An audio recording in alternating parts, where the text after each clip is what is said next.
तो दोस्तों कैसे हैं आप लोग। उम्मीद करते हैं अच्छे होंगे।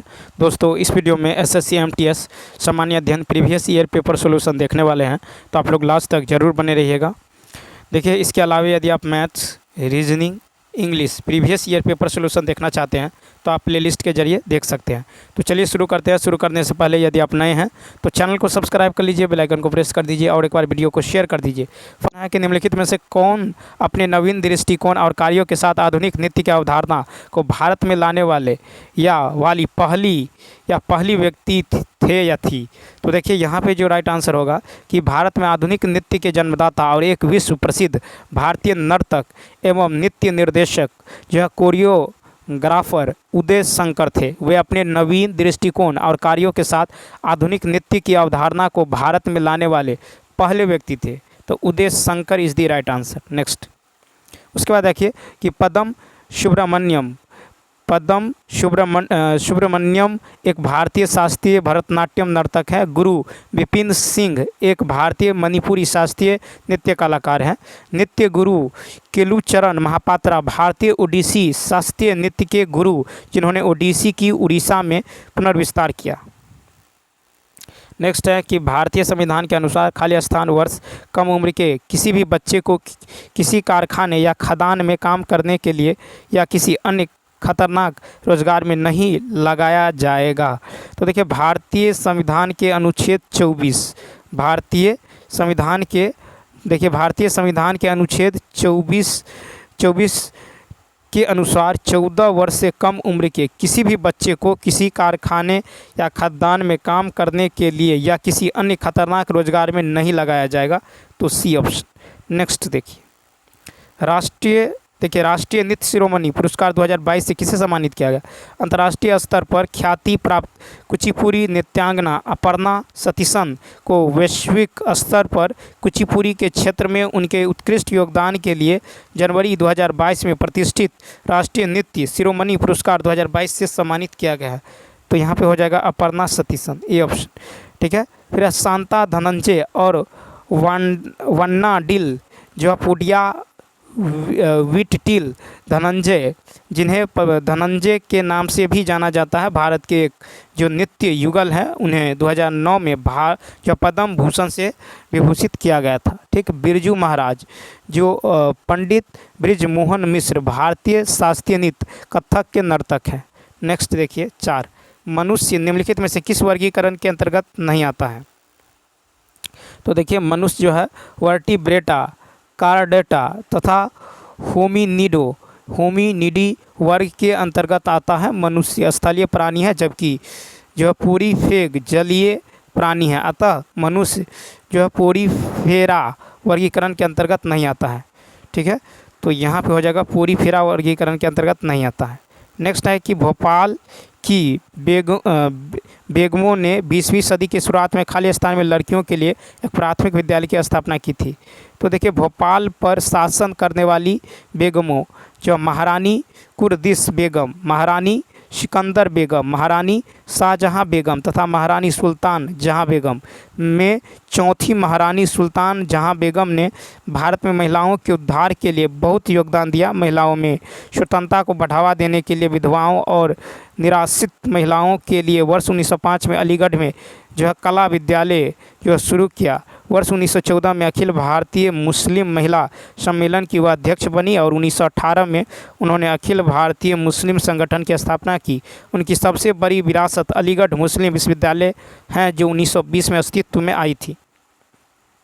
ठीक है, तो अलीगढ़। नेक्स्ट फिर है कि असम खाली स्थान असम का एक लोकप्रिय खेल है और गेंद से खेली जाने वाली कबड्डी से मिलता जुलता है। तो देखिए इसका जो राइट आंसर होगा ये होगा धोप खेल, यानी सी ऑप्शन। तो धोप खेल असम का एक पारंपरिक लोकप्रिय वॉल गेम है जहां और गेंद से खेली जाने वाली कबड्डी से मिलता जुलता है। ठीक है, फील्ड हॉकी तथा क्रिकेट दोनों 155 से 163 ग्राम के गेंद से खेला जाता है। फील्ड हॉकी स्टिक तथा क्रिकेट बल्ले से खेला जाता है। खो खो खेल में न किसी गेंद की आवश्यकता होती है और न ही किसी बल्ले की। 7 है कि निम्नलिखित में से किस भौतिक राशि की SI इकाई वही है जो कार्य की है। तो देखिए कार्य जो है कार्य की माप लगाए गए बल तथा बल की दिशा में वस्तु के विस्थापन के गुणनफल के बराबर होता है। कार्य एक अदिश राशि है, इसका SI मात्रक जूल होता है। क्या होता है? जूल। तो ऊर्जा किसी वस्तु की कार्य करने की क्षमता को उस वस्तु की ऊर्जा कहते हैं। ऊर्जा एक अदिश राशि है, इसका SI मात्रक जूल होता है। ठीक है, क्या होता है? जूल होता है। अतः ऊर्जा राशि की SI इकाई जूल वही है जो कार्य की है। D option. फिर है कि ओणम प्रतिवर्ष मनाया जाने वाला एक हिंदू त्यौहार है जिसकी उत्पत्ति भारत के खालिस्तान राज्य में हुई है। तो ओणम प्रतिवर्ष मनाया जाने वाला एक हिंदू त्यौहार है जिसकी उत्पत्ति भारत के केरल राज्य में हुई है। केरल यानी सी ऑप्शन। नेक्स्ट, प्रतिकर्ष और अपकर्ष कारक जनसंख्या के किस घटक से जुड़े हैं? तो 9 का यदि देखें तो 9 का हो जाएगा आपको, 9 का जो हो जाएगा ये हो जाएगा आपको तो जनसंख्या वृद्धि के 4 घटक जन्म दर, मृत्यु दर, आप्रवास, उत्प्रवास और प्रतिकर्ष और अपकर्ष कारक जनसंख्या के घटक। ठीक है, जनसंख्या के घटक अप्रवास तथा उत्प्रवास से जुड़े हैं। ठीक है, तो यहाँ पे कहता है प्रतिकर्ष और अपकर्ष कारक जनसंख्या के किस घटक से जुड़े हैं? तो प्रतिकर्ष और अपकर्ष जो है ये कारक जनसंख्या के घटक प्रवास यानी डी ऑप्शन। ठीक, क्या होगा? डी ऑप्शन क्या होगा? राइट होगा। ठीक, उसके बाद देखिए क्वेश्चन नंबर 10, निम्नलिखित में से कौन सा हवाई अड्डा अमृतसर में स्थित है? तो देखिए अंतर्राष्ट्रीय एयरपोर्ट का नाम यदि देखें तो श्री गुरु रामदास जी अंतर्राष्ट्रीय हवाई अड्डा। ठीक है, उसके बाद देखिए ये अमृतसर में है जो पंजाब में है। ठीक, उसके बाद तिरुवनंत, तो यहाँ पे कहता है कि अमृतसर में स्थित है, अमृतसर में स्थित है। तो यहाँ पे है श्री गुरु रामदास जी अंतर्राष्ट्रीय हवाई अड्डा, श्री गुरु रामदास जी अंतर्राष्ट्रीय हवाई अड्डा, ये अमृतसर पंजाब में है। फिर है तिरुवनंतपुरम त्रिवेंद्रम अंतर्राष्ट्रीय हवाई अड्डा, ये तिरुवनंतपुरम केरल में है। इंदिरा गांधी अंतर्राष्ट्रीय हवाई अड्डा, ये नई दिल्ली दिल्ली में है। डॉक्टर बाबा साहेब अम्बेडकर अंतर्राष्ट्रीय हवाई अड्डा नागपुर महाराष्ट्र में है। 11 नंबर कहता किस योद्धा ने 322 ईसा पूर्व में कौटिल्य की सहायता से अंतिम नंद शासक धनानंद को पराजित किया था? तो चंद्रगुप्त मौर्य ने 322 ईसा पूर्व चाणक्य ठीक है कौटिल्य विष्णुगुप्त की सहायता से अंतिम नंद शासक धनानंद को पराजित किया था। तो ठीक है, तो चंद्रगुप्त मौर्य, डी ऑप्शन। कौटिल्य चंद्रगुप्त का प्रधानमंत्री बना। चंद्रगुप्त मगध की राजगद्दी पर 322 ईसा पूर्व में जो बैठा। फिर है कि शहरी क्षेत्रों में इनमें से प्रायः किस प्रकार की बेरोजगारी पाई जाती है शहरी क्षेत्रों में? तो चक्रीय बेरोजगारी। ठीक है, चक्रीय बेरोजगारी जो है शहरी क्षेत्रों में पाया जाता है। तो व्यापार चक्र के कारण उत्पन्न होने वाली बेरोजगारी, जहां मंदी के दौरान बेरोजगारी की जनसंख्या बढ़ती है और अर्थव्यवस्था की वृद्धि के साथ घटती है।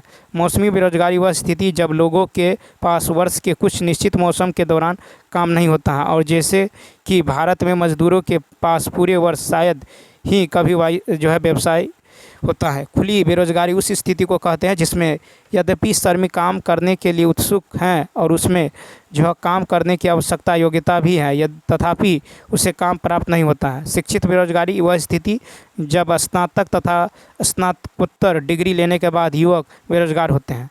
ठीक है, नेक्स्ट 13, किस भारतीय गायक या गायिका को 2001 में भारत रत्न प्राप्त हुआ? तो देखिए भारतीय गायिका लता मंगेशकर, भारतीय गायिका लता मंगेशकर स्वर कोकिला के नाम से जानी जाती है, को 2001 में भारत रत्न प्राप्त जो है हुआ है था। आशा भोसले गायिका हैं जो लता मंगेशकर की बहन है। श्रेया जो है घोषाल ये पार्श्व गायिका है, और अली अकबर खान एक सरोद वादक है। 14 है कि 2022 के विधानसभा चुनाव में आदित्यनाथ योगी किस निर्वाचन क्षेत्र से जीते हैं? 14 का। तो देखिए 2022 के विधानसभा चुनाव में आदित्यनाथ योगी गोरखपुर निर्वाचन क्षेत्र से जीते हैं, गोरखपुर। ठीक है, इन्होंने जो है समावती शुक्ला सपा को हराया। ठीक है, हराया। उसके बाद देखिए बिलासपुर से बलदेव सिंह अलौख भाजपा ने अमरजीत सिंह को हराकर जीता है, और मुजफ्फरनगर से जो है ये सौरभ रालोद ने कपिल देव अग्रवाल भाजपा को हराकर जीता है। नोएडा से पंकज सिंह भाजपा ने सुनील चौधरी सपा को हराकर जीता। 15 नंबर फिर है कि कोरियोलिस बल किसके कारण होता है? कोरियोलिस बल एक आभासी बल है जो पृथ्वी के घूर्णन के कारण उत्पन्न होता है। 16 है ट्रांसजेंडर समुदाय और भीख मांगने वाली लोगों के कल्याण और पुनर्वास के लिए फरवरी 2022 में कौन सी योजना का शुरू किया गया? तो देखिए क्लैप योजना, आंध्र प्रदेश सरकार ने जो है जगन्नाथ स्वच्छ जो है संकल्प कार्यक्रम जो है शुरू करने के लिए निर्णय लिया है, तो क्लैप हो जाएगा। ठीक है, डिवाइन जो है डिवाइन योजना यानी prime minister development initiative for north east योजना केंद्र सरकार की पूर्वोत्तर के विकास के लिए एक महत्वाकांक्षी योजना है। स्माइल योजना, यह योजना ट्रांसजेंडर समुदाय और भीख मांगने वाले लोगों के कल्याण और पुनर्वास के लिए फरवरी 2022 में शुरू की गई है। तो स्माइल योजना जो है, इसका सी ऑप्शन हो जाएगा। ठीक है, स्माइल योजना जो हो जाएगा, ये हो जाएगा स्माइल योजना। यह योजना ट्रांसजेंडर समुदाय और भीख मांगने वाले लोगों के कल्याण और पुनर्वास के लिए फरवरी 2022 में शुरू की गई है। सद्भावना योजना, यह योजना गाँवों के विकास के लिए प्रारंभ किया गया है। नेक्स्ट, फिर है कि सेम की वार्षिक आय 9 लाख रुपये है। भारत का कौन सा टैक्स जो है स्लैब उस पर लागू होता है? तो भारत का टैक्स स्लैब यदि देखें तो 2.5 लाख से 5 लाख तक आय वालों पर 5%। ठीक है, 2 से लेकर 5। फिर है कि 5 लाख से 7.5 लाख तक आय वालों के लिए 10% और 7.5 से लेकर 10 लाख 7.5 लाख से लेकर 10 लाख तक के आय वालों पर 15% और 10 लाख से 12.5 लाख तक के आय वालों को 20%। तो यहाँ पे आप 15% ले लीजिए। ठीक है, डी ऑप्शन। नेक्स्ट, 18 नंबर है, 18वीं शताब्दी में अंग्रेज़ों ने मैसूर शासकों के साथ युद्ध लड़े।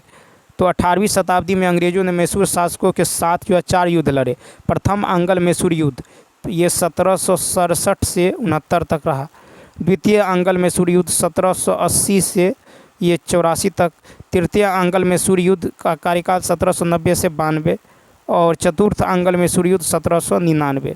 ठीक है, तो 4 डी सी ऑप्शन। नेक्स्ट, फिर प्राकृतिक स्रोत अम्ल का निम्नलिखित में से कौन सा युग्म सही सुमेलित नहीं है?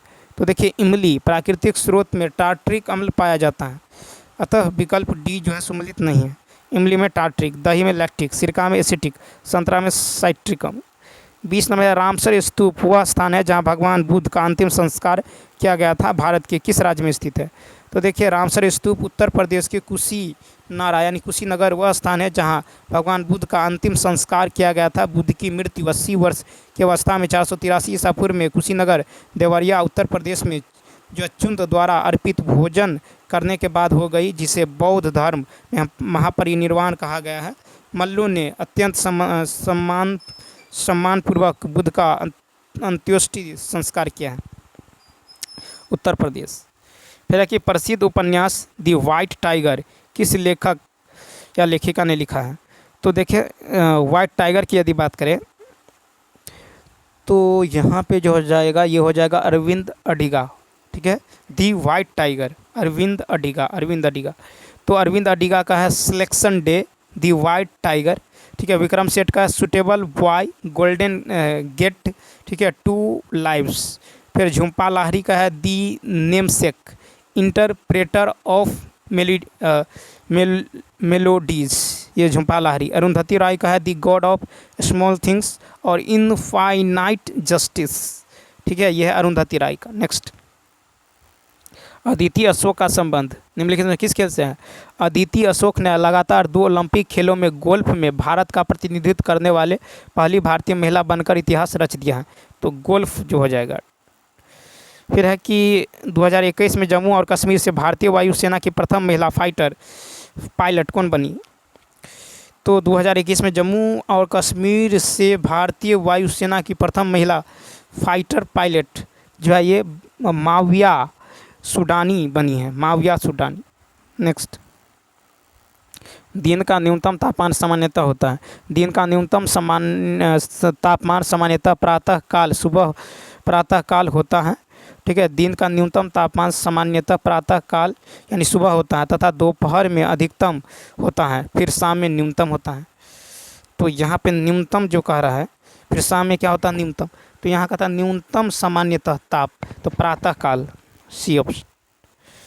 ठीक, फिर है कि चंगेज खान के नेतृत्व में मंगोलों ने किस वर्ष उत्तर पूर्वी ईरान में ट्रांस ऑक्सियाना पर आक्रमण किया था? तो 25 का हो जाएगा आपको। देखिए, ईरान के उत्तर पूर्वी भाग ट्रांस ऑक्सियाना पर 1219 में चंगेज़ खान के नेतृत्व में मंगोलों द्वारा हमला किया गया 1219 में। तो चलिए दोस्तों, इस वीडियो में इतना ही। यदि यह वीडियो अच्छा लगा हो तो लाइक, शेयर और सब्सक्राइब करना न भूलें। साथ ही साथ कमेंट करके बताइए यह वीडियो आपको कैसा लगा। इसके अलावा यदि आप मैथ, ठीक है, रीजनिंग इंग्लिश का प्रीवियस ईयर पेपर सोल्यूशन देखना चाहते हैं तो आप प्लेलिस्ट के जरिए देख सकते हैं। तो चलिए मिलते हैं नेक्स्ट वीडियो में। Thanks for watching.